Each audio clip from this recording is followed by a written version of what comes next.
नमस्ते, बहुत स्वागत है आप सभी का HNN न्यूज पर। मैं हूं आपके साथ नीतू गुप्ता। एक बार फिर से हाजिर हो गई हूं मैं आपके बीच और एक नया इस वक्त वो पाकिस्तान को लेकर बात जो है निकलकर सामने आ रही है, जिस पाकिस्तान को लेकर हम कहते हैं कि वो कभी नहीं सुधरेगा, वो आतंकियों को पनाह देगा और वो हमेशा आतंकियों को पनाह देता रहा है। लेकिन अब ऐसे में आज ये स्थिति आ चुकी है कि कहीं ना कहीं उन आतंकियों का पक्का इलाज करने की नौबत आ गई। बात हम पड़ोसी मुल्क पाकिस्तान की कर रहे हैं। वो पाकिस्तान जो अपनी सरजमी पर दहशतगर्दों को पनाह दे रहा है, यहां आतंकियों की हिम्मत आसमान छू रही है। इसकी वजह कोई और नहीं बल्कि पाकिस्तानी सेना का बादशाह बना बैठा आसिम मुनीर है। सेना के साथ साथ आतंकी भी उसके इशारों पर काम कर रहे हैं। पाकिस्तान लाख झूठ बोले लेकिन उसके शह में पल रहे आतंकी बिना किसी डर के नफरती जहर उगल रहे हैं। यह भी साबित कर रहे हैं कि इन आतंकवादियों की पहुंच पाकिस्तान की सरकार और सेना की आला कमान तक है। अब पाकिस्तान के लश्कर आतंकी अबू मूसा कश्मीरी का एक वीडियो सामने आया है। इस वक्त ये जो वीडियो आप देख रहे हैं ये इसी अबू मूसा का है, जिसमें वो खुले तौर पर हिंदुओं को मौत की घाट उतारने की बात कर रहा है और ये भारत के हिंदुओं को ललकार रहा है। वो वीडियो में अबू मूसा कश्मीरी को भीड़ के सामने ये कहते हुए सुना जा सकता है कि आजादी भीख मांगने से नहीं मिलेगी, हिंदुओं का गला काटने से मिलेगी। इस वीडियो के सामने आने के बाद एक बार फिर पाकिस्तान पर आतंकवाद को बढ़ावा देने के आरोप मजबूत हुए हैं। इस बीच भारत के army chief general Upendra Dwivedi का एक बयान सामने आया, जिसमें उन्होंने कहा कि बॉर्डर के पास 8 आतंकी कैंप अभी भी सक्रिय हैं। अगर कोई हरकत होती है तो एक्शन लिया जाएगा। ऐसे में सवाल ये उठता है कि क्या ऑपरेशन सिंदूर 2.0 का समय आ गया है और क्या एक बार फिर से इन आतंकियों का पक्का इलाज करने का यही वो सही समय है। करेंगे इस पर चर्चा, लेकिन उससे पहले आपको दिखा दें कि किस तरह से बयान पाकिस्तान की सरजमी से ये आया है, जिसमें हिंदुओं को टारगेट एक बार फिर से पाकिस्तान की आतंकी कर रहे हैं। सियासतदानों, हाजियों के वारसों, शहीदों के वारसों, तुम्हें क्या हो गया है? वो लाखों सिसक रहे हैं, बिलक रहे हैं। 22,000 इस वक्त दरिया है, 5 लाख के करीब शहादा है, 8,000 गुमनाम कब्रें हैं, हजारों जेलों में सिसक रहे हैं। माए और बहनें भी ये भीख मांगने से नहीं, ये हिंदू की गर्दन काटने से, हाँ, जिहाद का रंग बुलंद करने से, बदर की तारीख रकम करने से, फतह मक्का की तारीख रकम करने से तुम्हें आजादी मिलेगी।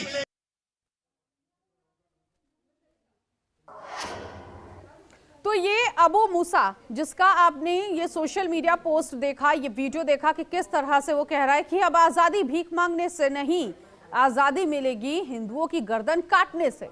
और एक बार फिर से ये आतंकी एक्टिव हो रहा है। आपको बता दें इस वक्त बड़ी बात क्या है। बड़ी बात ये है कि पाकिस्तान में एक बार फिर से जैश और लश्कर जो है एक बार एक्टिव रहे हैं, मीटिंग साथ में कर रहे हैं। कौन है आतंकी अबू मूसा?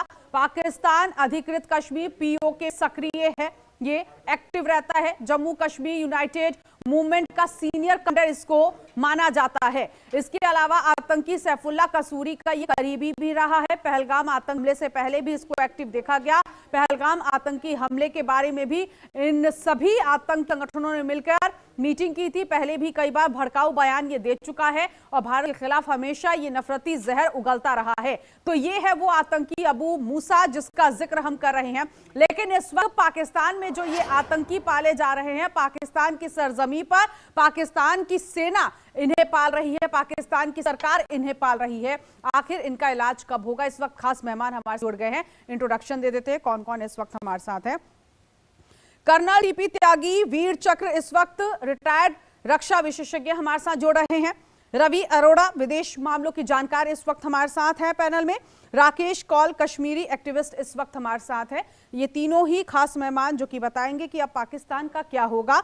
आप तीनों का ही बहुत स्वागत है और आपको सेना दिवस की ढेर सारी शुभकामनाएं। और सबसे पहले कर्नल साहब आपसे ही शुरुआत करूंगी मैं इस डिबेट की।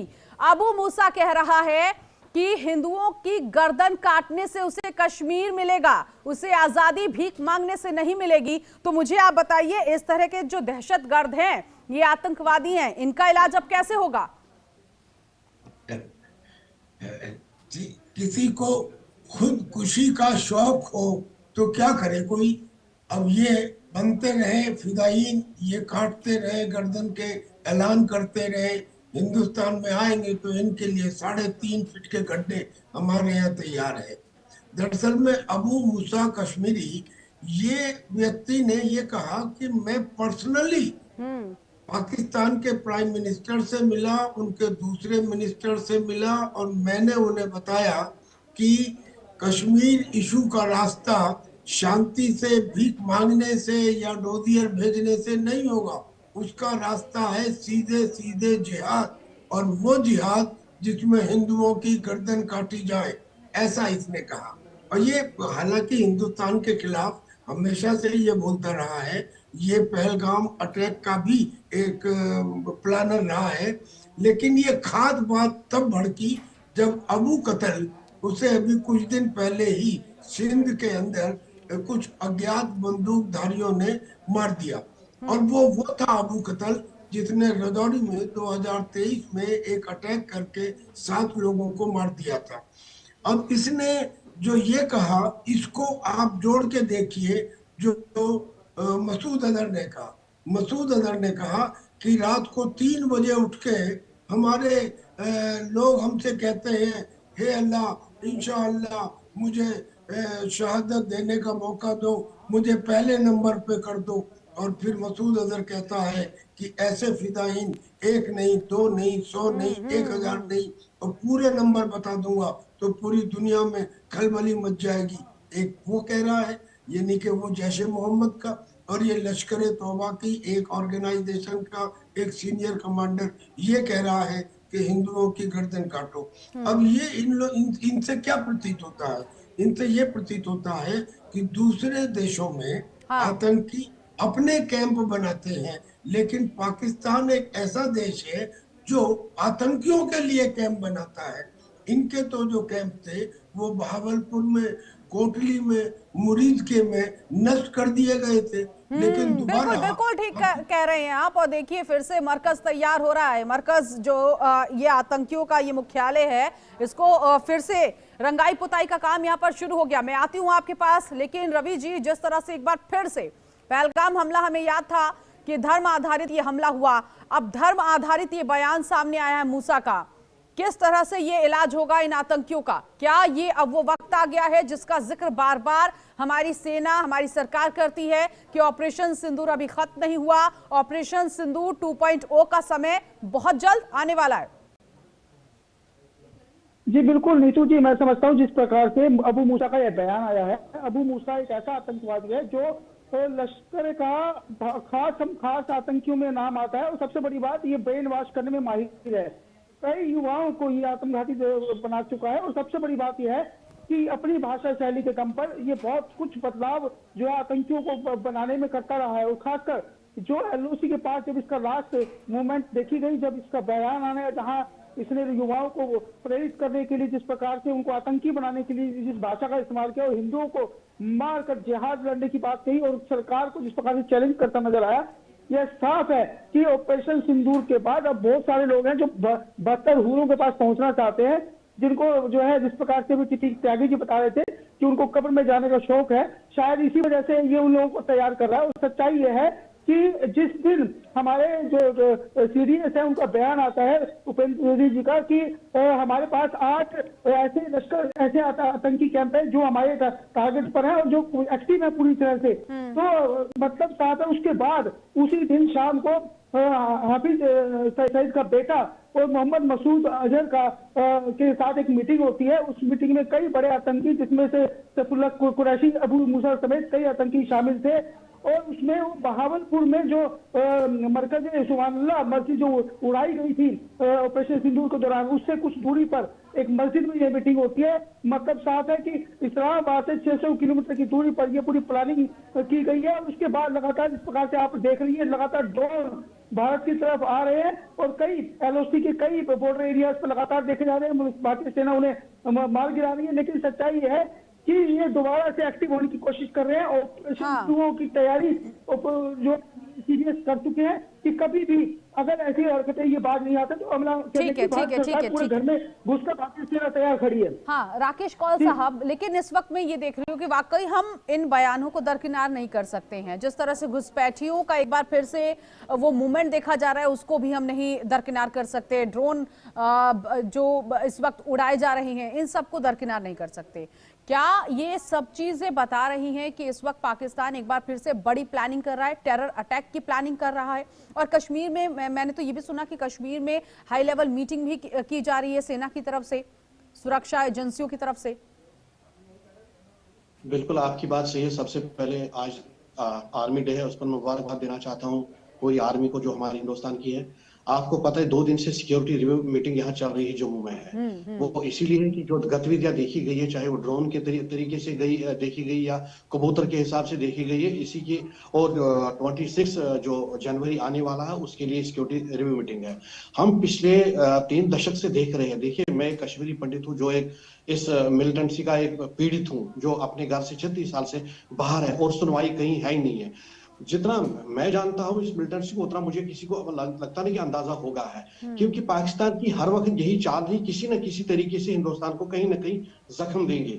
तो ये उनकी आज की बात नहीं, पहले से ही चल रही। आप मूसा आए या ये हाफिज सईद या सलाहुद्दीन हो, कोई भी मिलिटेंट हो, कोई भी मिलिटेंट तंजीम हो, उसका एक ही टारगेट रहता है गवर्नमेंट ऑफ इंडिया को या हिंदुस्तान के जो लोगों को कैसे नुकसान पहुंचाएगा। उसमें एक चीज है कि इसमें हमारे इस देश में भी कुछ ऐसे लोग हैं जो उनको अपने तरीके से मदद करते हैं, चाहे वो जबान से मदद करते हैं चाहे और किसी तरीके से मदद करते हैं, वो हम तो देखते हैं। अब है कि देखिए पहले क्या बात थी, पहले जो गवर्नमेंट हुआ करती थी वो बदकिस्मती की वजह से वो निकम्मी गवर्नमेंट हुआ करती थी।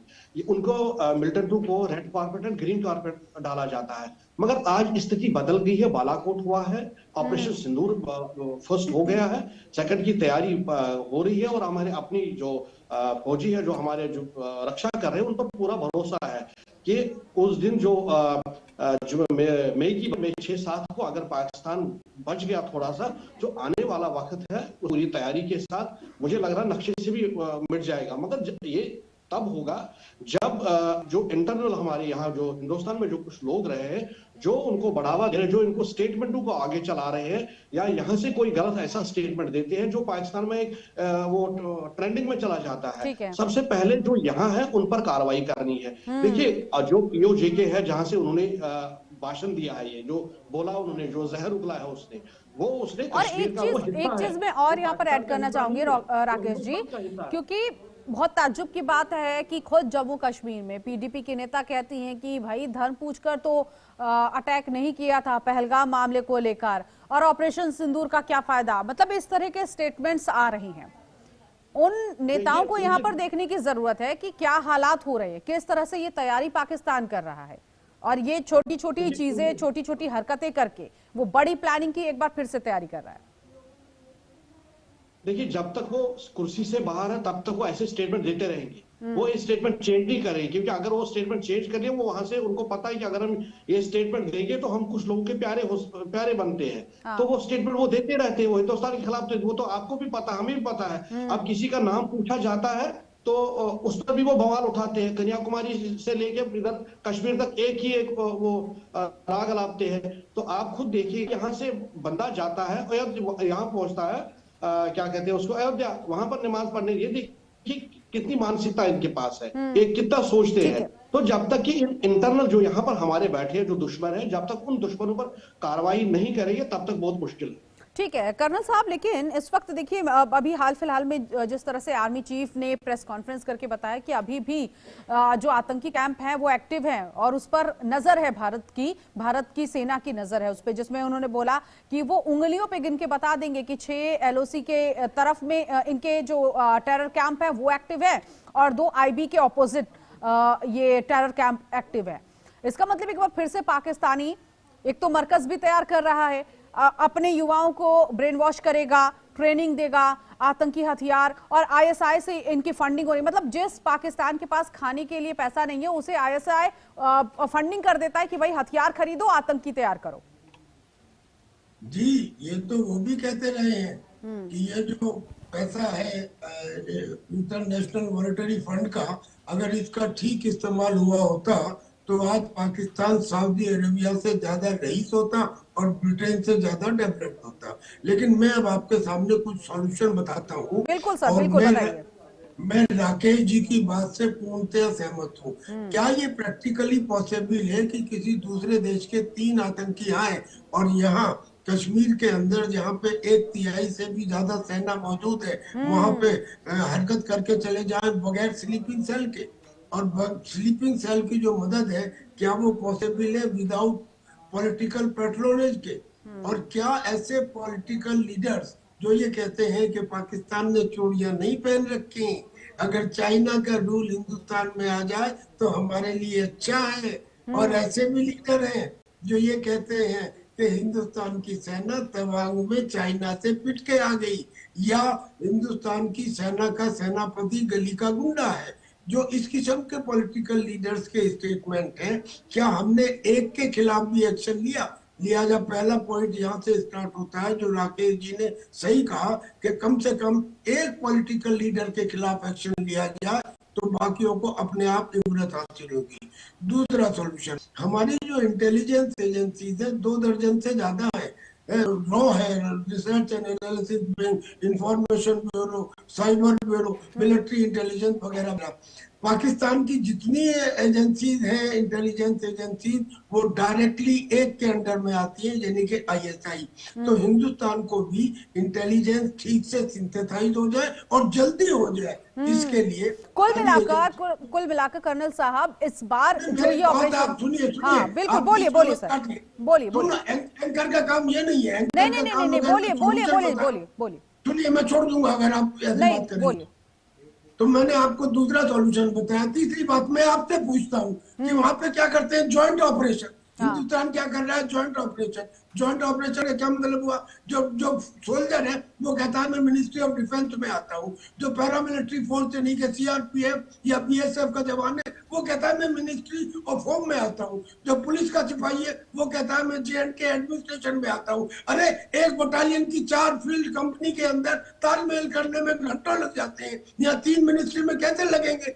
ऑपरेशन आर्मी का मेन सिद्धांत ये है कि ऑपरेशन कोई भी हो कमांडर एक होना चाहिए। क्या ये करने में कोई रॉकेट साइंस है? It could have been done and because मैंने लड़ाई लड़ी है, मैं वीर चक्र प्राप्त सिपाही हूँ, मैं जानता हूँ कि युद्ध के दौरान में ये आतंकी गतिविधियों को कंट्रोल करने में एवरी सेकंड मैटर्स। और मेरा एक सॉल्यूशन और है, तो वो ये है कि जो कश्मीर है वो उत्तर प्रदेश या बिहार नहीं है। कश्मीर के अंदर हमने हमारी 1/3 से ज्यादा फौज वहां पे पोस्टेड है, वहां का जो गवर्नर है वो फौजी होना चाहिए। एक आदमी जिसको ये तजुर्बा नहीं कि 24 घंटे ऑपरेशनल एरिया के ग्राउंड बंकर में आर्टिलरी शेलिंग हो रही हो तो कैसा तजुर्बा होता है वो फौजी जानता है, और जहाँ इतने फौजी हैं वहां पे एक फौजी गवर्नर होना चाहिए। तो ये चीजें हैं, ये बड़े आराम से की जा सकती है, ये नहीं की गई। हालांकि वर्तमान सरकार ने पुरानी सरकारों के मुकाबले बहुत कुछ अच्छा किया है। पुराने समय में तो हमको सर्च करने की भी इजाजत नहीं थी, टेलीफोन टैप करने की भी इजाजत नहीं थी, आर्मी के हाथ बंधे हुए थे, अब कम से कम खुले हैं। अगर ये 2-4 काम कर लिए जाए तो मजा लेके कुछ हो जाए। और फिर मैं कहता हूँ एक सबसे बड़ी बात, जो हमारे फौजी हैं, करीब 60,000 फौजी भरी जवानी में रिटायर होते हैं, उनको अगर जो कश्मीर के बॉर्डर पे थोड़ी बहुत जगह देके बसा दिया जाए तो मजा ले कोई ड्रग स्मगलर या कोई आतंकी घुसपैठ कर पाए। Thank you. ठीक है, बिल्कुल आपने इतने सारे सॉल्यूशंस बताए। तो अब सवाल मेरा यहाँ पर रवि जी ये है, इसका मतलब इस बार जब ऑपरेशन चलेगा इन आतंकियों के खिलाफ, इन आतंकी ठिकानों को तबाह करने के खिलाफ, तो इसमें कहीं ना कहीं कार्रवाई हमें सबसे पहले अपने घर में भी करनी होगी, जिस तरह से कर्नल साहब बता रहे हैं, जो सॉल्यूशन उन्होंने दिया।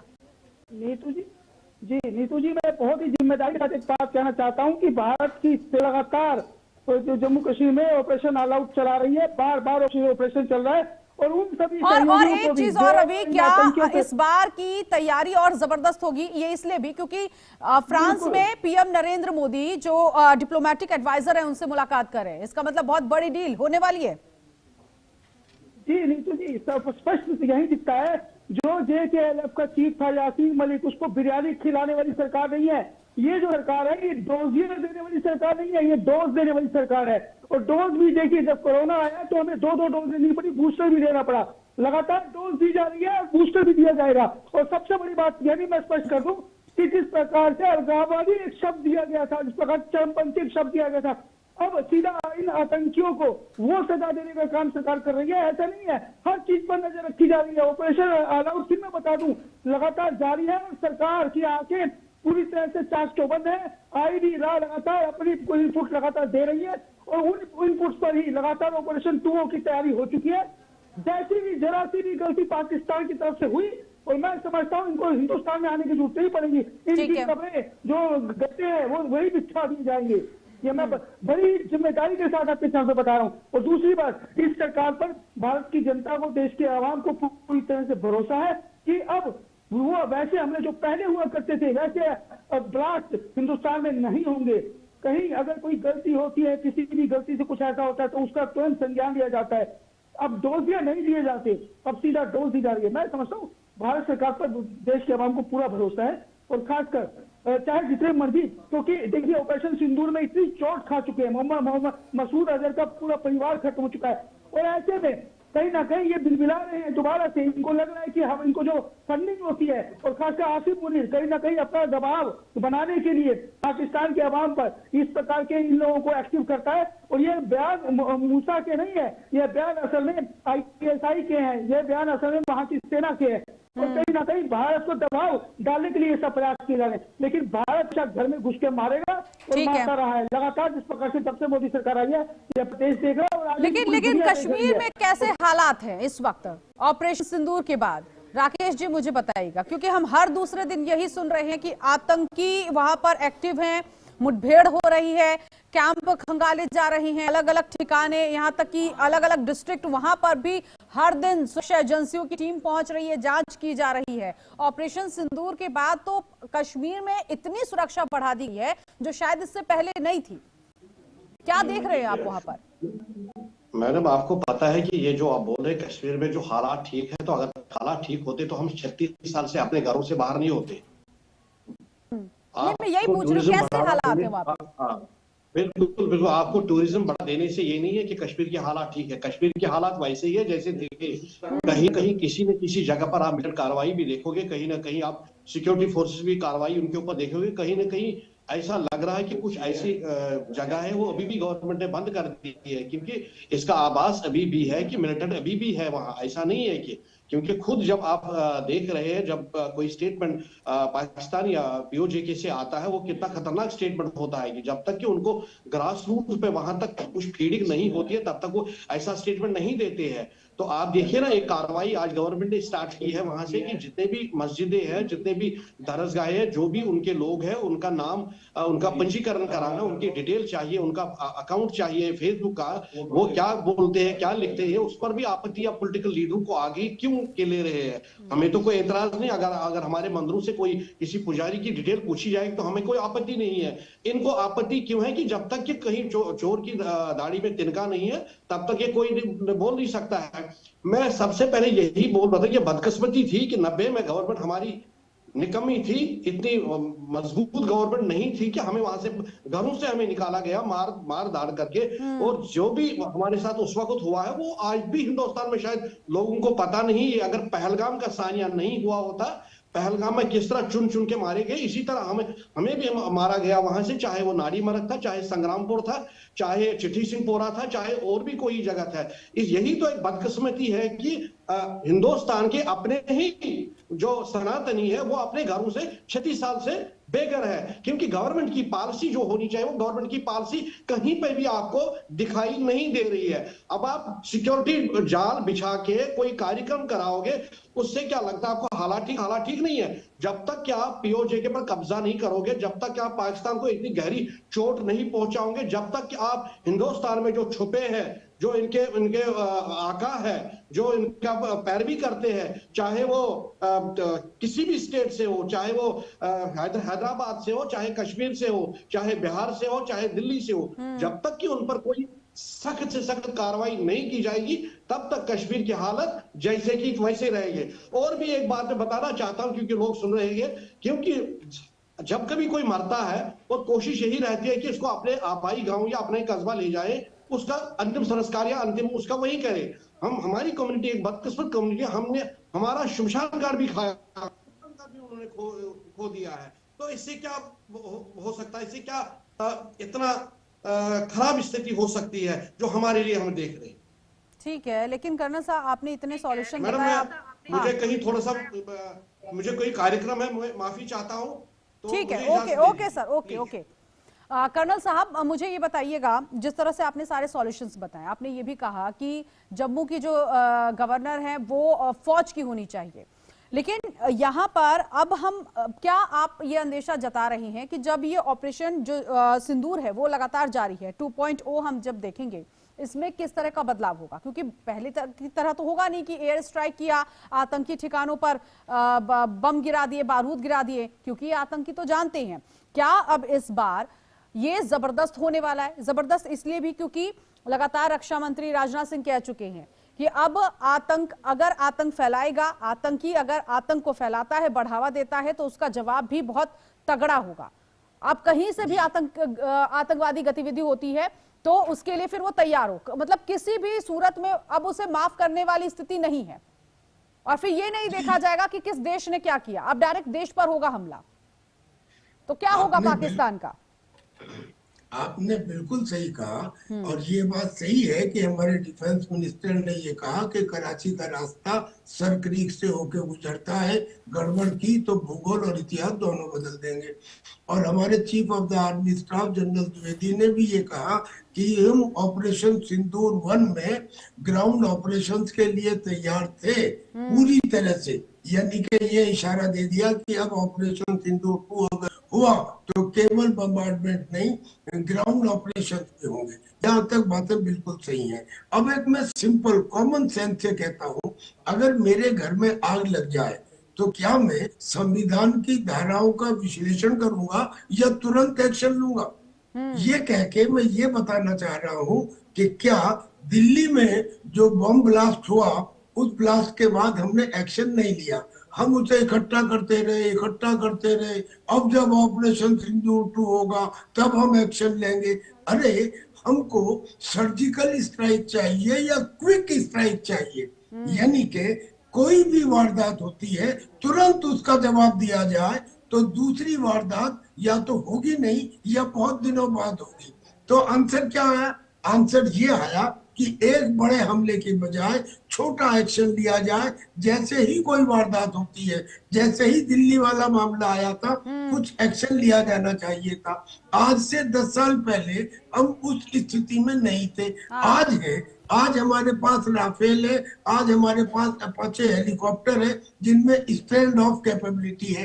स्टैंड ऑफ कैपेबिलिटी का मतलब कि अपनी सीमा में रह के ही हम दुश्मन की सीमा में अटैक कर सकते हैं। जहां से अटैक आया है उस पर तुरंत एक्शन हो, थोड़ी बहुत गलती भी हो जाए परवाह नहीं, दुश्मन को समझ में आ जाएगा कि भाई अब ऐसा नहीं है कि कभी भी कुछ भी कर लो। और एक और बात फाइनली मैं ये कहना चाह रहा हूँ कि इससे बहुत ज्यादा घबराने की आवश्यकता भी नहीं है, क्योंकि यही अबू मसूद कश्मीरी ये भी कह रहा है वहाँ के प्राइम मिनिस्टर से और वहाँ के जनरल मुनीर से कि देखिए, जो नमाज और कलमा नहीं पढ़ता, जो शरीयत को लागू नहीं करता, जो इस्लामिक सिद्धांतों पे नहीं चलता, वो पाकिस्तान को रूल करने का अधिकारी नहीं है।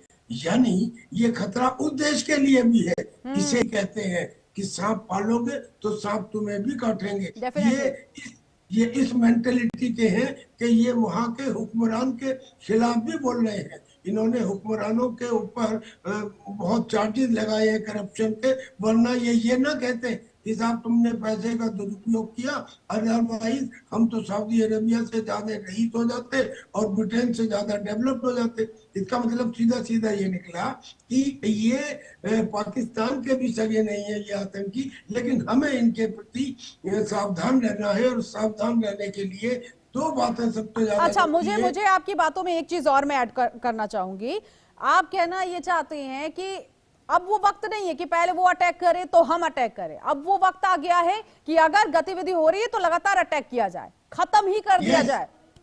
Yes, this is called pre-emptive action, यानी कि हमें रिएक्टिव होने की बजाय प्रिवेंटिव होना है। कोई घटना होने क्यों दी जाए, जब हो जाए तो फिर हम एक्शन ले और फिर हम कहें कि तुम्हारी कुर्बानी बेकार नहीं जाएगी। मैं तो नहीं होना चाहता शहीद, मैं तो जिंदा रह के देश की सेवा करना चाहता हूँ। तो ये क्या बात हुई कि जी पहले इंसिडेंट हो जाए, जब जाए तो हम कहें कि हम तुम्हारे परिवार के साथ हैं, हमें तुम पे गर्व है और अब हम बदलेंगे।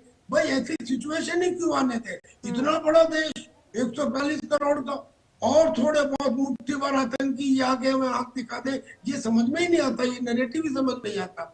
इसका मतलब हमें कुछ तो बदलाव करने की जरूरत है। काफी कुछ हुआ है लेकिन अभी भी बहुत बदलाव करने की आवश्यकता है। मैंने 3-4 सॉल्यूशन बताए। ठीक है, मैं आप आगे आऊंगी, लेकिन मैं आपसे ये भी समझूंगी, भारत शायद संस्कृति और सभ्यता की वजह से इस तरह के कॉन्सेप्ट पे नहीं चलता रहा है अभी तक जो सरकार रही है। मैं आती हूँ सर, आती हूँ एक छोटा सा रिएक्शन रवि जी से जरूर लूंगी, फिर मैं आपसे जवाब लूंगी।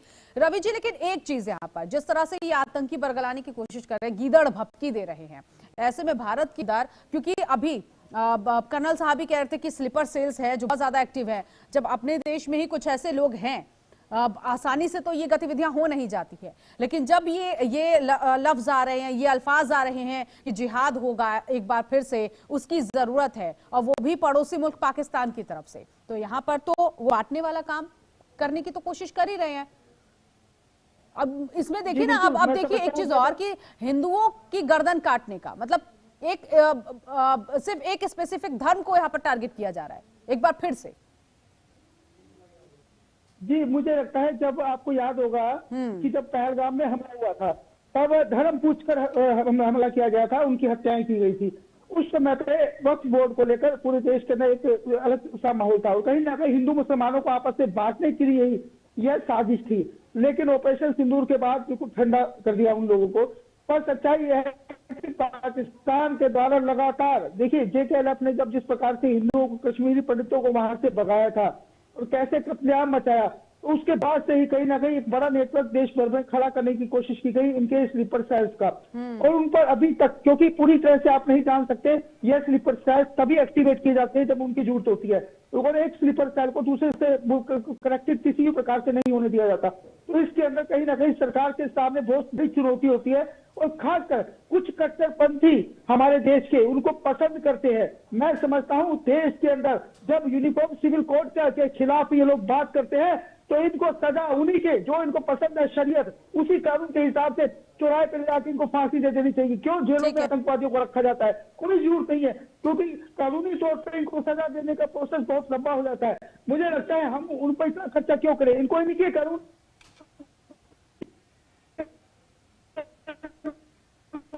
ठीक है, आपकी आवाज ब्रेक हो रही है, मैं आती हूँ आपके पास। हालांकि कर्नल साहब, मूंछों पे आपने ताव जरूर दे दिया, क्योंकि मुझे पता था अगला जो आपका कमेंट आने वाला है वो बहुत जबरदस्त आएगा। क्योंकि जब हम जिक्र कर रहे थे यहाँ पर कि भारत की अपनी एक संस्कृति, अपनी एक सभ्यता है, आप कह रहे थे कि अब वो वक्त नहीं है कि पहले वो अटैक करेगा तो हम अटैक करेंगे, लेकिन हमने ये भी तो नहीं सोचा था ना कि ऑपरेशन सिंदूर होगा, कि एयर स्ट्राइक और डायरेक्ट आतंकी ठिकानों पर भी। और उस वक्त ये भी कहा गया कि हमने पाकिस्तान पर हमला नहीं किया, हमने जो टेरर कैंप है उस पर हमला किया। लेकिन अब तो रक्षा मंत्री कह रहे हैं कि अब टेरर कैंप नहीं, अब तो डायरेक्ट जो भी शामिल होगा वो पूरा का पूरा देश ही शामिल होगा, जो होगा वो पूरे देश का होगा, पूरे पाकिस्तान का होगा। ये बात बिल्कुल सही है, ये बात बिल्कुल सही है। प्राइम मिनिस्टर नरेंद्र मोदी ने ये कहा था कि अब जब हम किसी के ऊपर एक्शन लेंगे तो उसमें हम आतंकियों में और वहां के प्रशासनिक असले में फर्क नहीं मानेंगे, क्योंकि वो आतंकियों को पनाह देते हैं।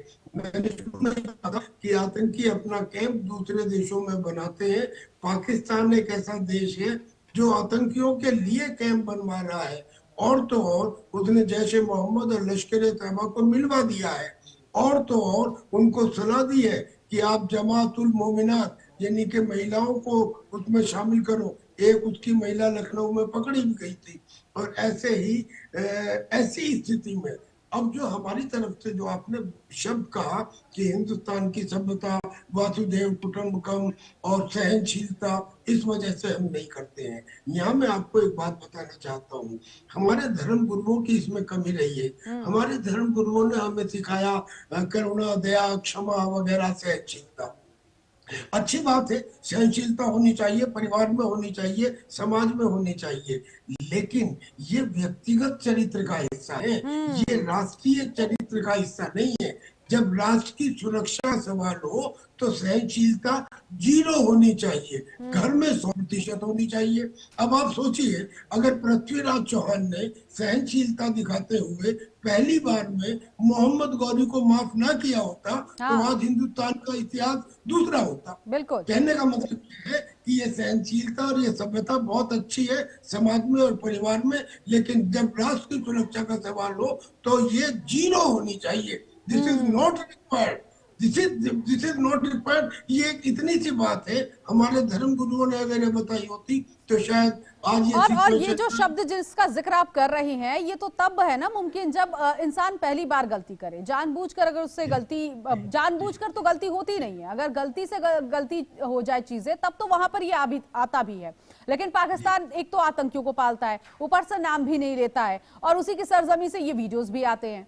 तो ऐसे में तो ये इलाज तो नहीं है ना कि क्षमा कर दिया जाए और सब कुछ ऑल इज वेल। सवाल ही नहीं उठता जी। बिल्कुल बिल्कुल सही कहा आपने। ठीक है रवि जी, तो अब ऐसे में क्योंकि एक चीज यहां पर और स्टेटमेंट पीएम नरेंद्र मोदी का, उन्होंने कहा था कि आतंकियों को मिट्टी में मिला देंगे। अब ये आतंकी अपना मरकज तैयार कर रहे हैं, रंगाई पुताई का काम शुरू हो रहा है। यानी इस बार अगर तो है ही नहीं, इस बार तो होना ही है डेफिनेटली। तो अब जो स्ट्राइक होगी, अब जो अटैक होगा, उसमें इन आतंकी कैंप के साथ साथ आतंकी और आतंकी का पूरा वो जड़ ही समाप्त हो जाएगा। ऐसा कुछ हो सकता है भारत की तरफ से अब, जो बाकी देश भी याद करे? बिल्कुल नहीं। तो ये आपने देखा ऑपरेशन सिंदूर में 11 एयरबेस उड़ा दिए गए थे पाकिस्तान के। हमला से संकित उन ठिकानों पर ही नहीं किया गया था, बल्कि पाकिस्तानी सेना को भी पूरी तरह से चैलेंज किया गया था। तभी उनकी हवा खराब हुई और उन्होंने जिस प्रकार से जो है डीजीएमओ ने फोन किया भारतीय डीजीएमओ को कि ऑपरेशन रोका जाए, और ऑपरेशन सिंधु को रोका गया। मैं समझता हूँ कि अब ऑपरेशन अगर हुआ तो पाकिस्तान के सैन्य ठिकानों को भी निशाना बनाया जाएगा। दूसरी बात, पाकिस्तान की सेना हमारे आगे टिक ही नहीं सकती। अरे वो तो बलूच लड़ाकों के आगे नहीं टिक पा रही, सही बात है। तहरीक तालिबान पाकिस्तान के लड़ाकों के आगे नहीं टिक पा रही। और सबसे बड़ी बात, वहां के सैनिक अपनी चौकियां छोड़ छोड़ के भाग रहे हैं। और उसके बाद ये तो बहुत बड़ी बात है, मैं समझता हूँ तालिबान लड़ाकों के आगे जिस प्रकार से पाकिस्तान की हालत खराब हो चुकी है, वो तालिबान जिसके पास सही मायने में तो सेना भी नहीं है, लेकिन उसके लड़ाकों के आगे पाकिस्तानी सेना टिक नहीं पा रही। तो अपना मुंह काला होता रहे, कहीं ना कहीं पूरी दुनिया के सामने ऐसे हालात बनाने की कोशिश, और खासकर अपने ही पूर्व प्रधानमंत्री को जेल में डालकर जिस प्रकार से उसकी हत्या की साजिश रचने की कोशिश की जा रही है। मैं समझता हूँ पूरी दुनिया जब सवालिया निशान खड़े करती है तो अपनी आवाम के अंदर एक मैसेज देने की कोशिश करते हैं ऐसे आतंकियों की भाषा बोलकर। और ये सब आसिम मुनीर करवा रहा है सिर्फ अपनी इज्जत बचाने के लिए। सच्चाई है कि पाकिस्तान की सेना के पास ऐसे हथियार ही नहीं है जो भारत के सामने 2 दिन में टिक पाए। आप ऑपरेशन सिंदूर में इसका ना हथियार है, ना वहां पे खुद की आवाम का साथ है। वहां पर बलूचियों से परेशान है, तालिबानियों से परेशान है। बिल्कुल बिल्कुल बिल्कुल। मैं समझता हूँ पूरी तरह से वहां की आवाम भी लगातार जो जिस प्रकार से इनके खिलाफ हो चुकी है, और पख्तून के अंदर तो पूरी तरह से बगावत के सुर लहरा रहे हैं। और ऐसे कई एरिया है जहां पर लगातार वहां की सजा से आसिम मुनीर के खिलाफ बात करिए, शहबाज शरीफ की बात करें, लगातार लोग खिलाफ हो रहे हैं। तो ऐसे में उनके अंदर कहीं बगावत ना हो जाए, शायद इसीलिए ये इस प्रकार की योजनाएं बनाई जाती है कि भारत के साथ अगर लड़ाई दिखाएंगे तो आवाम चुप हो जाएगी। लेकिन सच ये है कि ये आतंकी सिर्फ बोल रहे हैं, इनकी इतनी औकात नहीं है, जानते हैं कि इनको इनके कब्र के खड्डे वही बना दिए जाएंगे और इनका अस्तित्व पता नहीं चलता। लेकिन अब ये छुप छुप के भाषण देते हैं, वीडियो जारी करते हैं ताकि डरा सके और इनसे इनको एक अच्छी फंडिंग हो सके। लेकिन मैं समझता हूँ IMF को भी मैसेज जाना चाहिए, वर्ल्ड बैंक को भी मैसेज जाना चाहिए कि जो पैसा पाकिस्तान के विकास जाता है उस पैसे का इस्तेमाल किस प्रकार से आतंकी संगठनों जो है उनके मरकज बनाने के लिए, उनको हथियार सप्लाई करने के लिए दिया जा रहा है। तो ये मैं समझता हूँ यूनाइटेड नेशन को भी संज्ञान लेना चाहिए। लेकिन इस मामले में किस सब चुप्पी साध लेंगे और फंड देना जारी रखेंगे, यह अपने आप में बहुत बड़ा सवाल खड़ा करता है। लेकिन मैं समझता हूँ भारत सरकार पूरी तरह से सक्षम है। और देखिए लगभग अंतर्राष्ट्रीय पटल पर पाकिस्तान तो कट चुका है, किरकिरी तो उसकी होती रहती है, जो बचा कुचा भी है बहुत जल्द हो सकता है, खुदा ना खास्ता कि हो सकता है कि पूरी तरह से यूनाइटेड नेशन उसे दरकिनार कर दे और ये भी ना माने कि पाकिस्तान जैसा कोई मुल्क है भी कि नहीं है। तो ये भी हो सकता है आने वाले वक्त में हालात अगर पाकिस्तान आगे भी नहीं सुधरता है तो। लेकिन इस वक्त बिल्कुल वर्ल्ड ऑर्डर बदल रहा है। हाँ। लेकिन कर्नल साहब इतना तो समझ में आ गया, ये जो वीडियोस हर दूसरे दिन किसी ना किसी आतंकी के आ रहे हैं, पानी पी पी के कोसते हुए दिखाई दे रही हैं, इनको इतनी गहरी चोट लगी है ऑपरेशन सिंदूर के बाद कि वो चोट भी इनके सामने आ जा रही है। अब अपनी ही सेना पर कई तरह के सवाल उठा रहे हैं। और देखिए अभी कुछ दिन पहले सैफुल्लाह कसूरी जिसने कहा था कि भाई जो हमारी पाकिस्तान की सेना है वो अपने लोगों के जनाजे में बुलवाती है और नमाज पढ़वाती है। तो कोस भले रहे हैं वो हिंदुस्तान को, लेकिन उनके अंदर का डर, उनके अंदर का दर्द वो भी इस वीडियो मतलब इन सभी वीडियोस के जरिए आई जा रहा है। पाकिस्तान के एक आतंकी ने चिल्ला चिल्ला कर ये कहा था कि हम आतंकी बने। पाकिस्तान की आईएसआई के कहने पे हमने अपने वतन के लिए फिदायीन बनना गवारा किया और हमारे मसूद अजहर के परिवार के 14 लोगों के चीथड़े उड़ गए। हमने जिस पाकिस्तानी आर्मी के लिए ये काम किया वो हमें बचा नहीं सकी। तो आपने सही कहा कि उन्हें उनकी आर्मी के ऊपर भी अब उतना भरोसा नहीं रहा।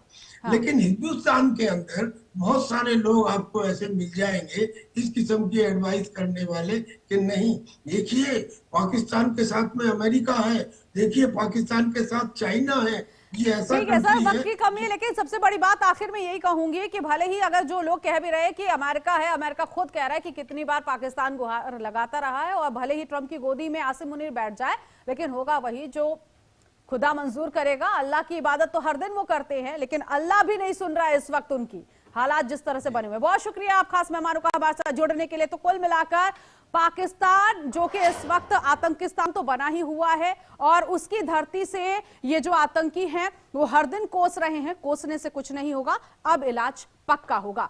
फिलहाल इस खास पेशकश में अभी के लिए बस इतना ही। बाकी की तमाम खबरों के लिए आप बने रहिए HNN न्यूज के साथ।